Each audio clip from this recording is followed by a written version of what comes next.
Okay, now that we know and understand economies of scale, we are going to look again at long-run average cost curve and try to explain the firm growth.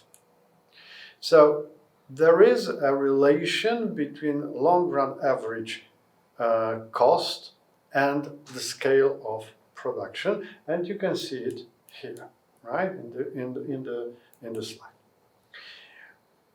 There are some businesses for which this long-run average cost is sharply decreasing up to a certain point, hits a certain minimum pretty quickly, so as you can see, for quite small quantity produced, and then this long-run average cost starts growing.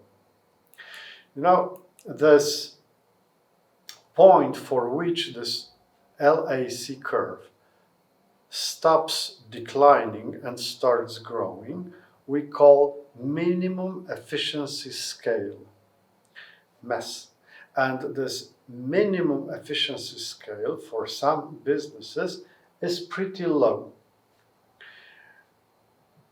What does it mean? Well, it simply means that in this kind of business, in this industry, it is not very good for businesses to grow because, as you can see, after getting to this production of Q1 here, when you want to grow, your costs would grow. And this is average cost, remember, which means your production becomes more and more expensive. It becomes less and less competitive in the market. So if you look at the whole market, you can see this demand here. You would see that at this level of the costs and this level of the price, the market size is bigger than the size of a single business. How much bigger?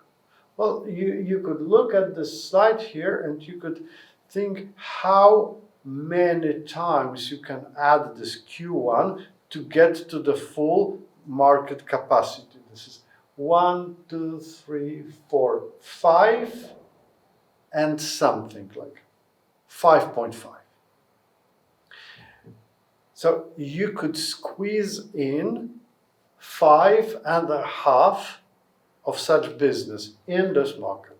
There is enough space in the market for 5.5 business. That may seem a bit funny to you. What does it mean? 5.5, you can't have half a business, right? And this could be a very good moment to understand why there are some fluctuations in the market. So imagine that this is a small town. And the demand that you can see here is demand for haircut. And there are 5 hairdressing salons. All right? There are 5 of them. So there is still some space in the market. We could say there are still not enough hairdressers salons in this town. How can you see that? Because there are queues in those 5 business units. There are some queues, and it's a bit problematic when you want just to get your haircut done. People say, "Oh yeah, but come next Wednesday because we are fully booked." So this may be the incentive for someone to say, all right, if there are such queues, if this is problematic to get a haircut, why wouldn't I start my own hairdresser's business? So that would be hairdresser number 6. And if you look at the slide, we've got room for 5.5. So 6 would be slightly too much. All right? And this next business unit, the 6th hairdresser, would actually make it difficult for all market participants. I mean, there is enough customers for 5 businesses, for slightly more than 5, but not for 6. So someone would have to quit the market sooner or later because wouldn't make enough profit. So this is why we can see that in this town there is a new hairdresser salon coming into the market, and after some time you will see there will be 5 again. So perhaps this new entrant will go off the market, or perhaps he would survive, but he would drive away one of the existing, right? So we will have 5 again, and again we will have a bit of queues, a bit of problematic things, so perhaps someone would be interested to open the 6th one, and so on and so forth. So there would be fluctuation between 5, which is not enough, and 6, which is slightly too much, okay? Fluctuations. That explains the thing. And remember the shape of this LAC curve that explains that only small businesses here are fully efficient, right?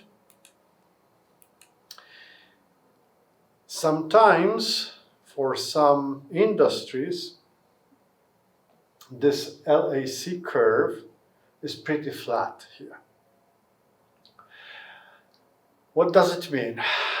This is a kind of business that allows smaller and bigger businesses coexist in the same market.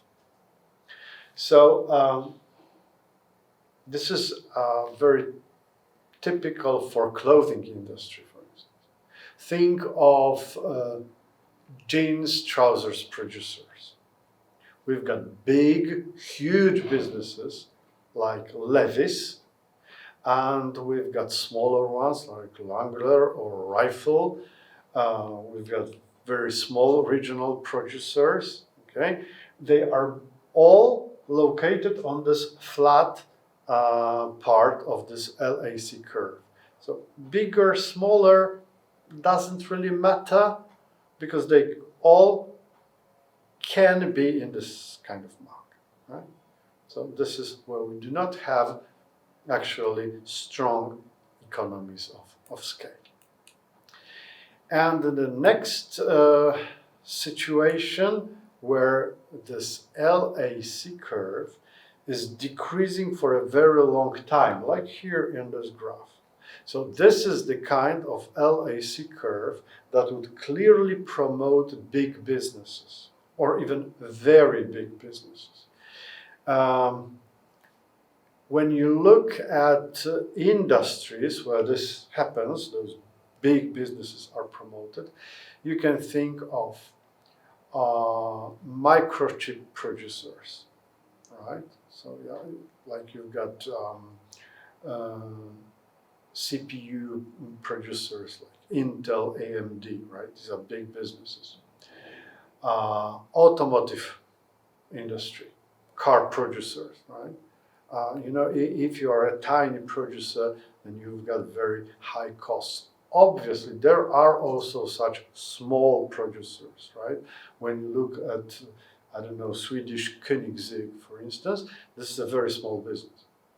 But on the other hand, the cars they produce are incredibly expensive, right? But normally, normal car producers are all big businesses, right? Pharmaceutical firms, right? They are also big. Economies of scale are very, very important. So this shape of long-run average cost can show you even the special case when economies of scale are so big that there is no possibilities for other businesses to compete, and such market would be called natural monopoly. Let's have a look how it works. So this is minimum efficiency scale here, right? So you can see here this long-run average cost stops decreasing. But if you look at the demand that appeared here, right, you can see that actually the optimal size of the business, Q1, is bigger than market demand. So it would be best for this business to produce more than the whole market needs. So this is what actually can be produced and delivered to the market. The intersection between this LAC curve and the demand. So at this level of production, the whole market is supplied by one business, and yet this business would like to produce more. Q1, right? So they see the market is fully occupied by them, and they say, well, we would even like to sell more, right?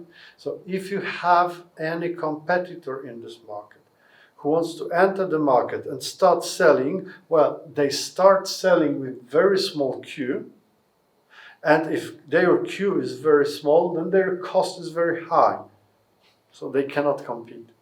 Right? So this is natural monopoly. Where do we see natural monopolies? Did you ever meet sales representatives coming to your house and telling you, you know what, I represent a brand new water supplier, and we will make new pipes to your flat, to your apartment, and our water with our pipes will be cheaper or better, cleaner, more fancy, whatever. Never. There is no competition when it comes to water supply market. Why is that so? Because of very, very high positive economies of scale. Right? Bigger businesses get huge comparative advantage over smaller players.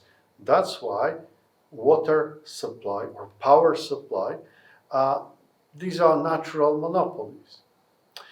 When it comes to power suppliers, we try, in many countries, we try to introduce some competition between them.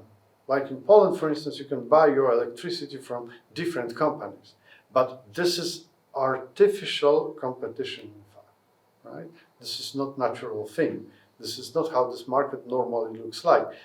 We introduce competition here because we believe that competition is good for customers. That's why you can buy from different suppliers. But actually, under normal circumstances, you would buy your electricity from your local producer. As simple as this. Thank you very much for your attention.